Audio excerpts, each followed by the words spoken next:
Shalom saudara, kita akan membicarakan tentang kualifikasi seorang pemberita Injil. Diharapkan saudara setelah kita mempelajari ini, saudara mampu menyebutkan kualifikasi rohani seorang pemberita Injil, dapat menjelaskan karunia rohani seorang pemberita Injil, dan mampu menjelaskan 4 temperamen. Ya, kita akan bicarakan istilah temperamen yang mempengaruhi seorang pemberita Injil, dan saudara diharapkan dapat menjelaskan peranan kecerdasan majemuk seorang pemberita Injil. Itu nanti kita akan pelajari saudara. Mari kita lihat saudara kualifikasi rohani seorang pemberita Injil. Nah saudara pasti mengetahui bahwa seorang pemberita Injil harus hidup suci, hidup yang percaya bagi dunia seperti dalam Filipi 2 ayat 15-16b, berpegang pada firman Tuhan, memiliki hidup dalam hidup Kristus dalamnya, melimpah kasih Kristus, memiliki hikmat Allah dan kesetiaan dalam pelayanan. Ini 7 persyaratan basic saudara seorang pemberita Injil. Karena kenapa? Karena seperti saudara ketahui dalam pelayanan yang kita sudah pelajari saudara, orang dari -8 sampai ke plus, ya, yang lupa saudara sampai kepada orang percaya dan tertanam dalam gereja, saudara, itu ada satu prosesnya. Ya, nah, ada pengajarannya dan ada living the Christian faith. Ya, itu sudah bicarakan saudara pada waktu tentang present evangelism. Ini 3 pandangannya kita sudah membahas saudara tentang penginjilan itu apa. Nah, ada namanya present evangelism definisinya, di mana saudara kehadiran orang Kristen itu adalah sebagai kesaksian. Ya, this type of evangelism is the idea that evangelism is basically passive. Memang tidak ada pemberitaan, but living as Christians, tetapi hidup sebagai orang-orang Kristen among non-Christians, di antara orang-orang bukan Kristen, and doing good works, dan melakukan pekerjaan yang baik, jadi saksi, jadi terang, jadi garam, jadi suara Kristus yang tertulis yang bisa dibaca oleh setiap orang. Memang it does not actively try to make disciples. Memang kita belum melakukan yang namanya presensi, proklamasi dan persuasi. Tapi kita live as examples in the people midst itu di tengah-tengah. Jadi hidup kita jadi teladan, live as example. Gitu. Ya, ini kelihatannya sederhana. Ya. Kelihatannya gampang gitu. Tapi sebenarnya saudara, ini tantangan besar. Kenapa? Karena ada banyak orang saudara akhirnya dia mereject. Karena kenapa? Gitu. Living the Christian faith. Kehidupan orang Kristen ini yang tidak menjadi apa saudara? Jadi terang, gitu ya. Itulah sebabnya sekali lagi saudara saya mau tegaskan, ya, 7 hal ini kedengarannya sering kita dengar, tapi seringkali juga kita abaikan. Hidup kudus misalnya, kita bercahaya bagi dunia, perbuatan kita, tingkah laku kita, ya. Kita hidup berpegang pada firman Tuhan. Kita harus memiliki Kristus dalam hidup kita. Hidupku bukannya aku lagi, tapi Kristus yang hidup dalam diriku. Kita harus dipenuhi dengan kasih Kristus, melimpah kasih Kristus. Kita harus memiliki hikmat ilahi. Nanti kita akan menemukan sesuatu dalam penginjilan, dalam percakapan penginjilan, dalam komunikasi. Bukan sekedar kita mempelajari teknik berbicara, teknik komunikasi, teknik mempersuasi, membujuk seseorang supaya menjadi percaya, tetapi saudara, ada namanya hikmat Allah, ya. Dan yang ketujuh adalah kesetiaan dalam pelayanan. Ini penting saudara, karena ini berbicara tentang kesaksian hidup kita sebagai orang percaya, ya. Jadi itu kualifikasi rohani. Nah, bagaimana kualifikasi yang lain saudara? Ya.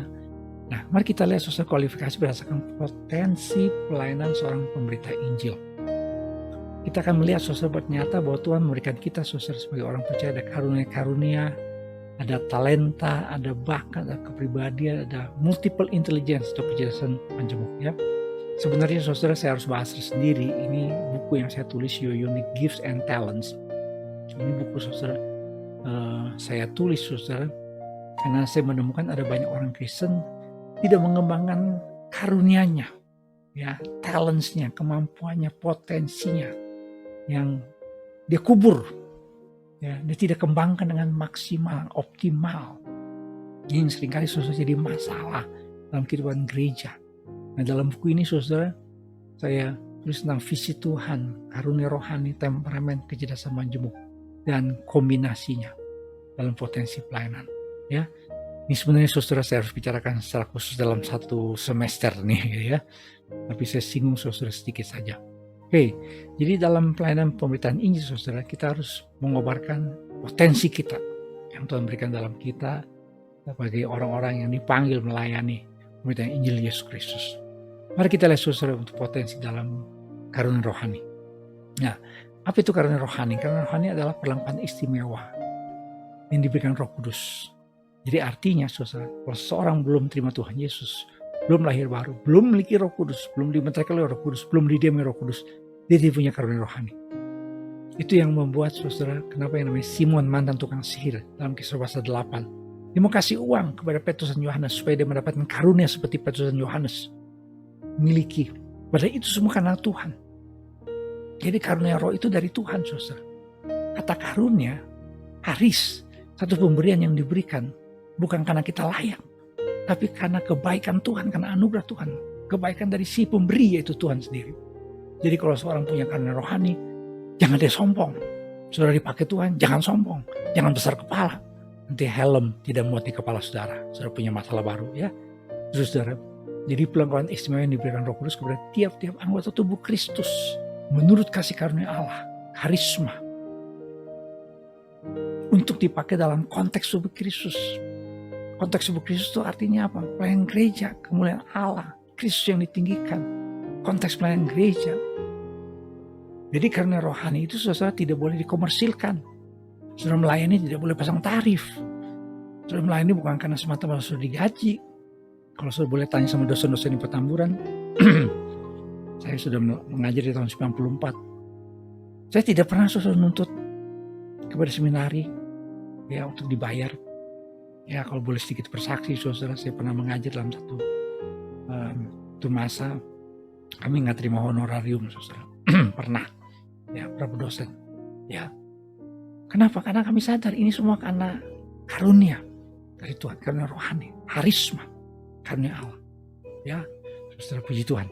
Setiap orang yang percaya pada Tuhan Yesus, dia adalah anggota tubuh Kristus, dan setiap orang yang jadi anggota tubuh Kristus, sudah baca dalam Alkitab, dia adalah orang-orang yang Tuhan berikan karunia. Nah ini dia daftarnya. Kalau sudah lihat dalam Alkitab, Roma pasal 12, 1 Korintus 12, Efesus 4, dan 1 Petrus pasal 4. Ini adalah bagian dalam Alkitab yang bicara tentang karunia-karunia. Jadi sekali lagi saya tidak bisa membahasnya secara khusus, tapi nanti kita akan memilih secara khusus karunia-karunia yang berkaitan dengan karunia penginjil. Ya, nah saudara, apa bedanya jabatan rohani dengan karunia rohani? Ini beda. Jabatan itu pemberian organisasi dan kadang nggak tepat. Gitu. Seseorang diangkat jadi gembala, padahal dia sebenarnya seorang penginjil. Seorang jadi penginjil, padahal sebenarnya dia seorang guru. Dia sebenarnya mengajar di Petamburan jadi dosen. Ya, mungkin dia punya karunia yang lain. Sehingga ada teman-teman saya dulu pernah jadi dosen di Petamburan, tapi akhirnya tidak lanjut jadi dosen. Demikian juga saudara dalam pelayanan kami. Ya kadang-kadang kami harus tinggalkan satu pelayanan bukan karena tidak ada komitmen, tapi gak sesuai dengan karunia. Karena kalau karunia dari Tuhan itu pemberian dari Tuhan, bukan karena organisasi. Saya selalu menyarankan buat saudara yang melayani, jangan melayani semata-mata karena ya memang permulaan kita akan coba semua bidang pelayanan. Tapi saudara pasti tahu, saya senang ngajar, saya senang konseling orang, saya senang mendoakan orang, saya senang berkhotbah, saya senang itu. Itu karunia-karunia semua. Ya, dan karunia rohani itu tepat. Ya, saya nggak punya waktu saudara untuk menjelaskan bagaimana kita menemukan karunia rohani. Tapi saudara, seorang pemberita Injil dia harus punya karunia penginjil. Gitu. Apa itu karunia penginjil? Ini adalah kemampuan khusus yang Tuhan berikan kepada orang percaya untuk memberitakan Injil kepada orang-orang yang belum percaya. Sedemikian rupa sehingga mereka dapat menjadi murid-murid Tuhan Yesus. Jadi ini orang-orang punya kemampuan yang luar biasa. Jadi kalau ngomong tentang Tuhan Yesus kepada orang lain, orang tuh terbuka. Orang bisa langsung menerima. Ada orang seperti begini saudara. Ya, menurut sebuah survei dalam gereja, 10% dari anggota jemaat itu punya karunia penginjil. Bisa bayangkan nggak, jemaat kita 100, 10 orang punya karunia penginjil. Tiap bulan bawa 10 jiwa aja. Gereja kita dalam setahun saudara, sudah ada 120 jiwa baru. Sudah double kenaikannya. Jadi masalahnya adalah yang tahu dia punya karena penginjil itu cuma 0,5%. Makanya tadi saya katakan saya tulis buku itu saudara. Ya. Yang kedua karena mujizat. Kenapa? Karena nanti dalam pelayanan penginjilan kita harus mendemonstrasikan kuasa Tuhan. Ini karunia yang Tuhan berikan kepada orang percaya yang menjadi perantara yang berkenan di hadapan Allah guna melakukan hal yang luar biasa yang disaksikan oleh orang lain sehingga sebagai sesuatu yang menyimpang dari hukum alam yang mengakibatkan orang lain saudara percaya bahwa Allah itu ada, Allah itu hidup, Yesus Tuhan yang menyembuhkan. Ya, makanya ada juga yang namanya karunia kesembuhan. Nah, karunia kesembuhan ini dibutuhkan saudara bagi seorang penginjil. Kenapa? Karena dia harus mendemonstrasikan kuasa Tuhan Yesus seperti Petrus, ya seperti Paulus saudara, ya. Nah, itu karunia kesembuhan. Ya, yang menyembuhkan sakit penyakit dengan ya kuasa Tuhan, bukan dengan tanda-tanda cara-cara alamiah, bukan itu. Yang keempat adalah karunia kemurahan hati. Ini karunia di mana seseorang memiliki belas kasihan, membantu orang yang kurang secara lahiriah, orang yang mengalami tekanan kejiwaan dalam hidup. Nah, ini orang-orang saudara bisa dipakai Tuhan. Kenapa? Tadi saudara kita bicara tentang presensi kita, kehadiran kita, present evangelism. Ketika kita belajar dengan kemurahan hati karunia yang Tuhan berikan, maka kita bisa menyapu jiwa lebih banyak lagi. Ya, nah mungkin ini 4 karunia yang dibutuhkan oleh seorang penginjil.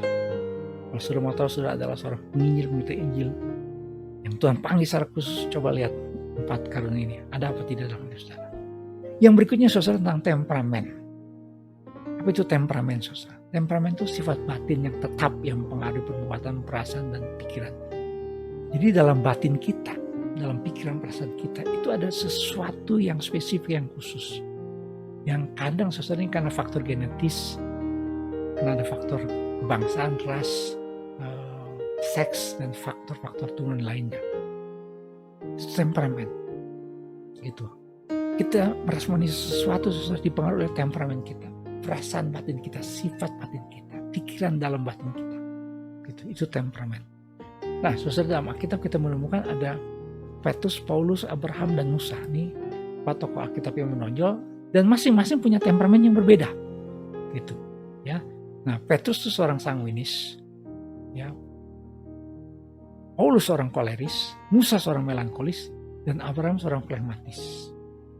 Nah, bagaimana saudara kalau kita adalah seorang sanguinis, gitu, ya. Kalau kita seorang sanguinis sebagai seorang penginjil, kita ini penginjil yang menyenangkan karena orang sanguinis itu hangat, udah bersahabat, selalu menggunakan kata-kata yang memotivasi, motivasional, sering pakai ilustrasi dalam penginjilan karena orang-orang yang sanguinis ini pembicara, berbakat dalam berbicara, tetapi dia tidak suka hang detil dan seringkali penginjilannya tidak teratur, loncat-loncat.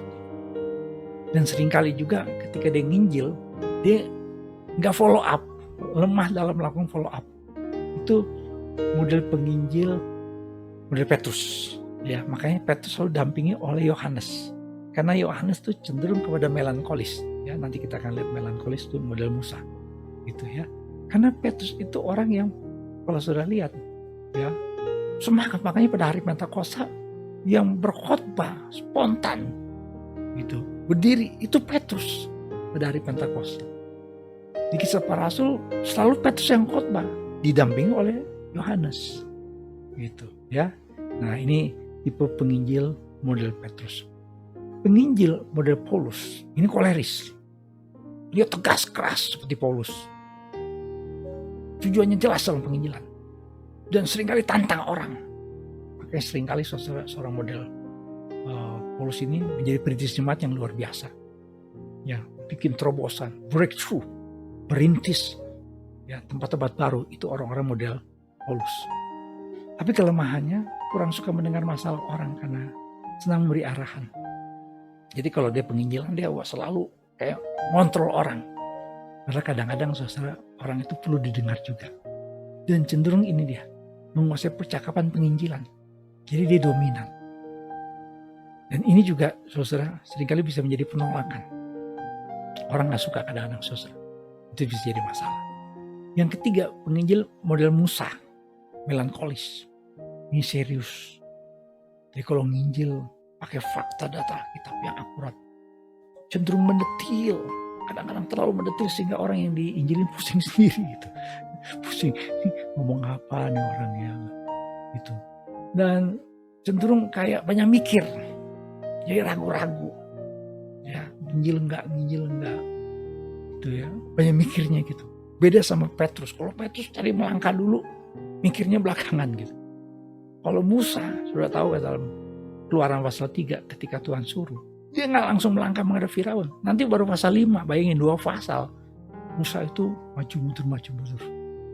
Karena dia mau segala sesuatu itu mesti sempurna dulu baru dia mau melangkah. Nah ini model Musa. Ya. Nah model Abraham, ini flegmatis. Ini penginjil yang nyaman. Ya. Suka mendengar masalah orang yang ninjilin. Itu dia senang bersahabat. Tapi cenderung kurang tegas. Beda dengan Paulus. Model Paulus itu tegas, keras. Dan dia tidak mau maksa orang. Sehingga cenderung model Abraham ini lama menangkan jiwa. Ya, dan cenderung biarkan orang yang diinjili untuk ambil keputusan.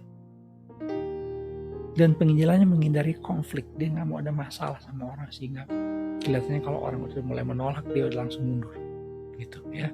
Jadi saya katakan saudara, cenderung model Abraham ini tidak terlalu banyak jiwa yang dimenangkan. Ini kita hitungan manusia, saudara. Semua Tuhan bisa pakai ya. Jadi sekali lagi saudara, kalau saya boleh review kembali ya. Nah ini dia. Jadi model Petrus seorang sanguinis yang spontanitasnya tinggi, motivasional berbicara. Ya, tapi kelemahannya saudara follow up. Paulus koleris, tegas, keras, tapi cenderung kayak maksa orang. Ya, model Musa sistematis rapi, tetapi sulit untuk mulai nginjil. Demikian juga namanya model Abraham. Ya, ketika nginjil cenderung kayak ya sudahlah terserah. Kalau Bapak nggak mau percaya, ya udahlah, biar kehendak Tuhan yang jadi. Gitu ya. Kalau Paulus enggak, kalau Bapak nggak percaya, masuk neraka gitu ya. Itu model-modelnya. Nah saudara, yang mana kira-kira? Ya nanti coba kita diskusi ya. Kita diskusi di kelas. Oke saudara. Nah ini kompetensi atau potensi yang berikutnya. Kecerdasan majemuk. Multiple intelligences. Kecerdasan majemuk itu adalah satu hasil penelitian saudara, bahwa sebenarnya dalam diri seseorang itu ada macam-macam kecerdasan. Nah, sekolah modern itu cuma mengukur 2 kecerdasan. Bayangkan dari 9 cuma 2. Kecerdasan logika sama kecerdasan visual. Jadi sebenarnya nggak fair juga saudara. Ya. Jadi kalau saudara IP-nya buruk, IP-nya rendah, itu bukan berarti saudara bodoh. Mungkin saudara bukan cerdas dalam bidang logika visual. Karena di sekolah-sekolah seperti STTBI, seperti sekolah ini, cenderung memakai pendekatan ya kecerdasan logika dan visual kebanyakan. Gitu, padahal ada kecerdasan yang lain. Ya, nah, saya menemukan saudara ada kecerdasan linguistik yang bahasa, kecerdasan matematis logis, ya, kecerdasan spasial visual, terus kecerdasan kinestetik jasmani, kecerdasan orang fisik, nanti apa saja kita akan bicarakan ya, kecerdasan musikal, terus ada kecerdasan antar pribadi, kecerdasan sosial, gitu. Terus ada kecerdasan intrapribadi, kecerdasan pribadi. Nah tadi lihat ada antar pribadi, ya ini antar pribadi dan intrapribadi. Nah beda ya. Nah, kalau ini orang yang extrovert, ini orang yang introvert, ya. Itu kecerdasan naturalis yang berkaitan dengan hidup di alam, gitu. Dan kecerdasan eksistensial. Nah, ini kecerdasan majemuk yang biasanya sudah dipakai untuk melihat potensi kemampuan seseorang. Ya, mari kita lihat saudara kecerdasan bahasa dulu, linguistik. Nah, apa itu kecerdasan bahasa saudara? Kalau seorang penginjil punya kecerdasan linguistik atau bahasa, kecerdasan penginjil ini berhubungan dengan kemampuan, ya berbagai kemampuan untuk memahami informasi melalui kata-kata dan bahasa, baik tertulis maupun lisan. Jadi orang ini mempunyai kemampuan untuk mengekspresikan ide melalui kata-kata baik tertulis maupun lisan, dan dimengerti oleh lawan bicara secara baik dalam memberitakan Injil. Jadi dia baik sekali dalam berkhotbah. Dia menjelaskan sesuatu, dia bagus. Dia bisa mengajar, menjelaskan dengan baik. Dia bisa menulis. Jadi dia menginjil bisa dengan memberikan kesaksian, testimoni, penjelasan Injil Kristus. Jadi editor, jadi juru bicara, membawa acara, wartawan rohani, penerjemah. Ini orang-orang yang punya kemampuan bahasa dengan baik. Bahkan kalau saudara menjadi penginjil lintas budaya, misionaris lintas budaya, kecerdasan bahasa itu dibutuhkan. Kenapa? Karena saudara harus belajar bahasa. Ya, itu. Dulu saya punya teman, saudara, orang dari Afrika, orang dari Namibia, dia menguasai 12-13 bahasa. Ya, dia ngobrol sama saya, tanya sama saya berapa kata bahasa Indonesia, dia langsung hafal, nggak perlu 2 kali saya ngomong. Nah, ini orang-orang yang punya kecerdasan linguistik. Ya, kalau saudara mau melayani lintas budaya, saudara harus punya ini. Ya, penginjil lintas budaya, misionaris, saudara harus punya kecerdasan linguistik. Yang kedua, saudara, adalah kecerdasan logis matematis. Ya, kecerdasan logis matematis ini adalah kecerdasan penginjil di dalam memberitakan penjelasan logis kepada orang lain dari Injil Kristus.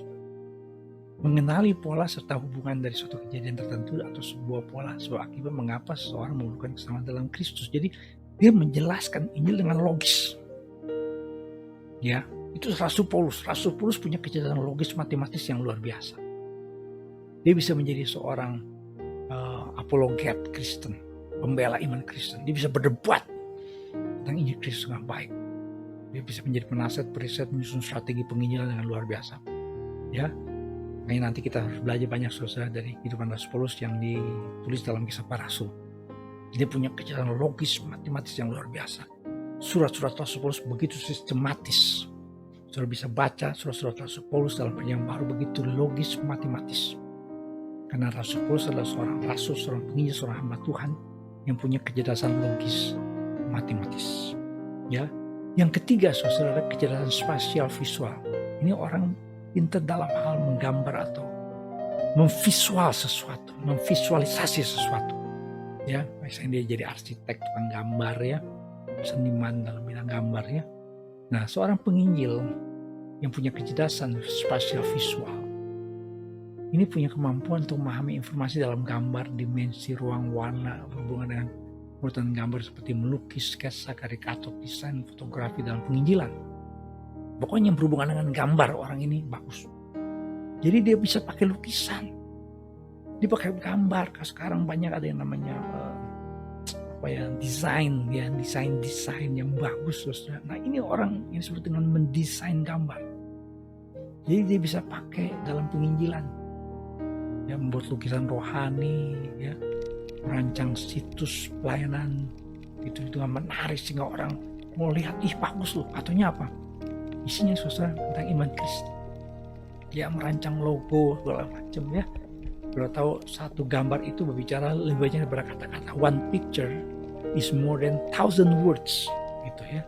Sebuah gambar berbicara melebihi ribuan kata-kata, gitu, ya. Kalau saya lihat misalnya sebuah lukisannya begitu indah, saudara, speechless itu istilahnya, ya. Gak bisa ngomong, wah indah banget, bagus banget.